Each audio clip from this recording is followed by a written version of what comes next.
हजरत मुहद्दिस इब्न जौज़ी ने लिखा है कि हजरत हबीब अजमी एक बुजुर्ग थे, उनके पास एक शख्स अक्सर आता था, बड़ा मालदार था, एक ही बेटी थी, वो भी टांगों से माजूर थी। तो आप अक्सर उसको कहते हैं कि तू तौबा कर, अल्लाह की बारगाह में रुजू कर। एक वक्त ऐसा आता है कि फिर इंसान का जब कोई अपना नहीं रहता फिर उसे मुसल्ला याद आता है, लेकिन अगर मुसल्ले की आदत बचपन से पड़ जाए ना तो फिर जरा आसान होता है अल्लाह से दिल लगाना। वो अक्सर आप उसको कहते हैं कि ठीक हो जाए कि तो बेटी है, वो भी बेचारी माजूर है, तो कहां दौलत ले जाए। आज करता हूं, हम तारीखें देते रहते हैं ना अल्लाह ताला को माज़अल्लाह के रमजान से मैंने नेक हो जाना है, उम्रा करके आऊंगा तो फिर मैं पक्का नमाजी हूं। खुदा के बंदो, किसने तुझे बताया कि रमजान तक तू जिंदा रहेगा? किसने खबर की कि उम्रा करने तक तू बचेगा? हजरत हबीब अजमी उसको कहते तो कहता बड़ी जल्दी ठीक हो जाऊंगा। एक दिन सवेरे सवेरे तौबा करने आ गया। आपने फरमाया क्या हुआ? तो कहने लगा हजरत जी कल एक 15 साल का नौजवान मिला है और मुझे तौबा करा गया। मजा ही इस उम्र में अल्लाह अल्लाह करने का। नबी करीम से मोहब्बत भी करनी हो तो यही उम्र है। इश्क लगा सी खेडा खेड दी नूं ते फिर मैनू खेडा भुल भुल गईयां। कज्जल पाया सी मैं यार दे वेखणे नूं, फिर ओदी याद च रोंदियां ही डुल गईयां। हैदर शाह इस गली कदे ना रुलदी, पर हुण ते रुलदी रुलदी रुल गईयां। जिन लोगों ने अबू जाल को कत्ल किया था उनकी उम्र भी 15 साल थी। हम तो बड़े ही नहीं ना होते सारी जिंदगी, ना हमें को बड़ा होने देता है, हम बड़े ही नहीं होते। यही तो उम्र है कुछ कर गुजरने की। 15 साल का नौजवान तौबा करा गया। तो हजरत हबीब अजमी कहने लगे वो कैसे? कहने लगा हजरत जी मैं कल मंडी गया था, मुझे कुछ सामान खरीदना था, तो बगदाद के बाजार से मैंने मछली खरीद ली 10 किलो, बाकी भी सामान तब खुद ले जा नहीं सकता था।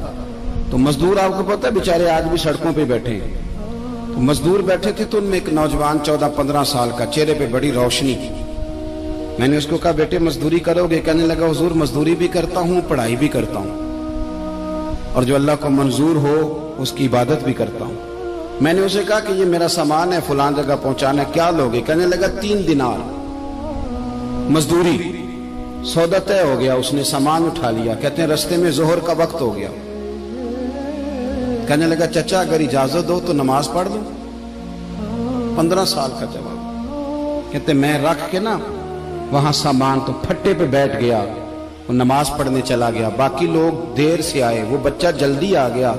मैंने कहा बेटे आप जल्दी आ गए? कहने लगे नफल छोड़ दिए, आप यही ना समझ लें कि काम चोर है, मैं बाद में पढ़ लूंगा। कहते हैं वो दोपहर का वक्त, रमजान भी नहीं था, मैं उस बच्चे को नौजवान को घर ले गया और मैंने अपनी बीवी से कहा कि बड़ा नेक है, नमाजी है। और रास्ते में यह भी हुआ है कि मैंने उसे एक दफा कहा है कि ये मुझे थोड़ी देर के लिए दे दो, गर्मी बड़ी है, तुम्हें पसीना आ रहा है, मैं उठा लेता हूं। कहने लगा नहीं चचा मैं रिस्क हलाल खाता हूं, अगर आप उठाएंगे तो मैं 3 दिनार मजदूरी पूरी नहीं लूंगा, फिर पैसे कम करूंगा। मैंने तय किया है कि उठाऊंगा। तो कहते हैं मैंने अपनी बीवी को बताया तो बड़ी मुतासिर हुई। कहने लगी दोपहर का खाना पक गया, उसे को रोटी खा ले। रमजान भी नहीं था। कहते मैं बाहर निकला, उसको 3 दिनार थमाए। तो मैंने कहा बेटे एक बात मेरी मानोगे? कहने लगा बताइए। मैंने कहा खाना पकाए खा लो। कहने लगा मैं माफी चाहता हूं, मैंने रोजा रखा हुआ है। हुजूर ने हुक्म दिया, हुक्म नबी करीम ने हुक्म दिया, बुखारी मुस्लिम की हदीस है। फरमाया नौजवानों अगर तुम्हारे पास ताकत है तो निकाह कर लो, वरना रोजे रखो। हुक्म दिया, या निकाह और या रोजे, ये सरकार का हुक्म है। भाई नफली रोजा नफ्स की कुव्वतों को कुचलता है, इंसान में नौरानियत और रूहानियत लाता है। कहते वो कहने लगा मैंने रोजा रखा है। मैं और मुतासिर हो गया। मैंने कहा आप क्या करोगे?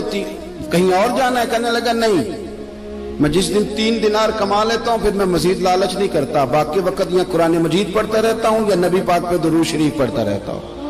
आप बताएं। तो मैंने कहा कि इफ्तार मेरे साथ कर लो। कहते हैं मैं उसे मस्जिद छोड़ आया और खुद मैं लौट आया। इफ्तार के बाद मैं उसे लाया, खाना खिलाया, इशा पढ़ी। उसका घर दूर था, मैंने ड्राइंग रूम खोल दिया, बैठक खोल दी, वहीं वो सो गया। मेरी 20 साल की माजूर बच्ची कभी चल नहीं सकती थी, कोई तबीब कोई हकीम मैंने छोड़ा नहीं था इसको दिखाया न हो। एक ही बेटी, वो भी माजूर पैदाइशी। उसके कमरे में गए, मियाँ बीवी उसे खाना खिला, बताया बेटे एक नौजवान है, बड़ा नेक है हमारे घर में, आज बड़ा परहेजगार। पता है हुजूर ने क्या फरमाया?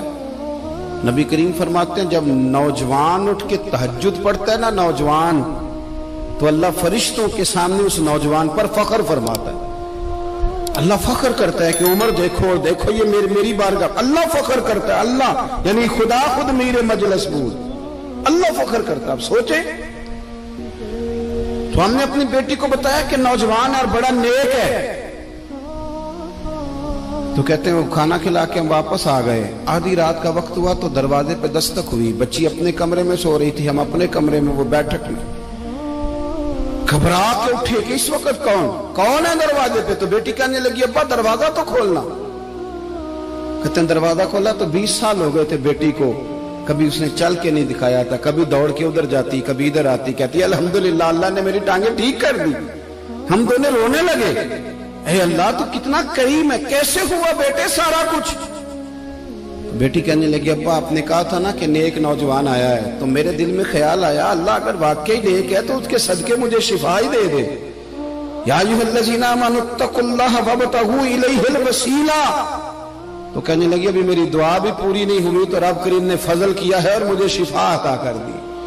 कहते हम दौड़ के उसके कमरे में गए और जब हमने हाथ रखा तो दरवाजा पहले से खुला था, एक खत छोड़ गया था। आजकल के पीर की करामत होती तो फेसबुक पे दे देता, बाकियों को भी जरा भूल पता चले। कहते हैं वो खत छोड़ गया अपने बिस्तर पे कि अगर तुम लोगों को मुझसे मोहब्बत हो गई है तो मेरे पीछे ना दौड़ना, उस रब की बारगाह में झुकना जिस रब ने मेरे ऊपर भी फजल फरमाया है और आप पर भी करम फरमाया। मेरे नौजवान दोस्तों, ये जो बचपना हमें लोग कहते हैं ना अभी बच्चे हो, अभी जब आप बालिग हो गए तो नमाज फर्ज हो गई, सच बोलना जरूरी हो गया, रिस्क हलाल खाना जरूरी हो गया, शरीयत सारी की सारी लागू हो गई। एक तो दरगुजर से काम नहीं, दूसरा अपनी जिंदगी के अंदर ख्वाहिशात को छोड़ें। सादा खाना तो वैसे इंसान को तंदुरुस्त रखता है।